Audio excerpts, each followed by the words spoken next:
suis heureux aussi d'être là pour cette édition particulière, bien sûr, du Challenge du monde des grandes écoles, parrain depuis le début.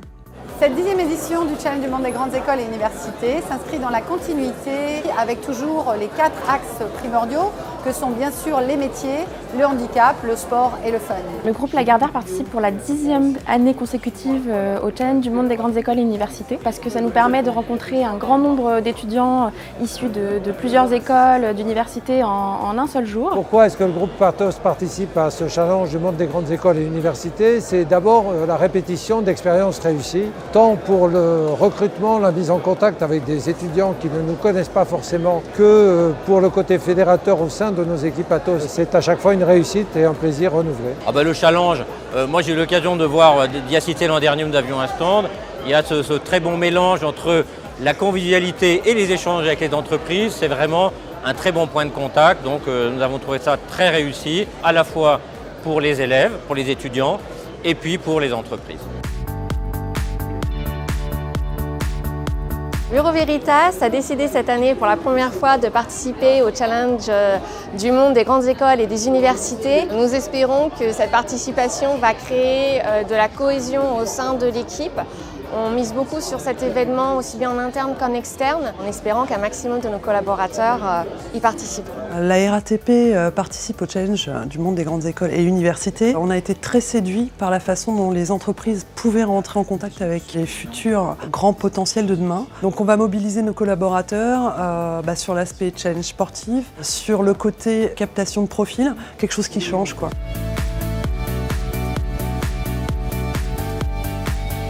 Generali participe cette année encore au Challenge du monde des grandes écoles et des universités. On n'a plus besoin de présenter l'événement qui est maintenant attendu réellement, je pense, par les équipes, que ce soit les équipes recrutement, mais aussi les correspondants handicap. Toutes les valeurs qui sont transportées au travers de cette journée sont des choses qui nous tiennent à cœur depuis 4 ans maintenant. C'est une réelle opportunité pour aller à la rencontre des candidats, pouvoir échanger avec eux dans un contexte beaucoup plus informel, autour de belles valeurs. Que ce soit du handicap, de la diversité, de la collaboration entre collaborateurs. Ces moments-là, c'est aussi des moments pour que tous les collaborateurs participent ensemble sur des challenges.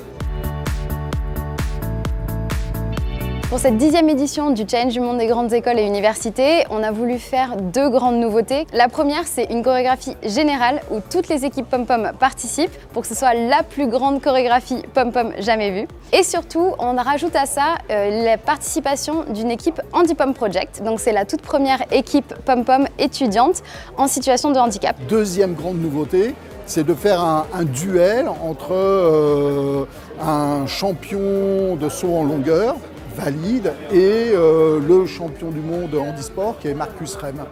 Avec l'idée de montrer que quand il y a des adaptations, quand il y a des compensations, les performances peuvent être à la hauteur des plus forts, voire les dépasser. La valeur du handicap est une des notions importantes du Challenge du monde des grandes écoles et des universités et nous la partageons vraiment avec cet événement. Avec 7000 étudiants attendus le jour J, ça va être une grosse fête sur tous les plans, toujours sur le plan sportif, sur le plan de l'animation autour, les fanfares, les pom-pom, et puis aussi ça va mobiliser beaucoup d'entreprises, beaucoup de collaborateurs d'entreprises qui vont participer aux épreuves sportives et qui vont recevoir les étudiants. C'est important de garder le contact le plus possible avec cette jeunesse qui est dynamique, qui a envie d'innover, d'entreprendre. Cette 10e édition s'annonce encore plus séduisante, encore plus fun, avec plus de talents qu'on pourrait recruter pour demain. On a envie de découvrir de nouvelles personnes et c'est vraiment un moment de partage et de fête.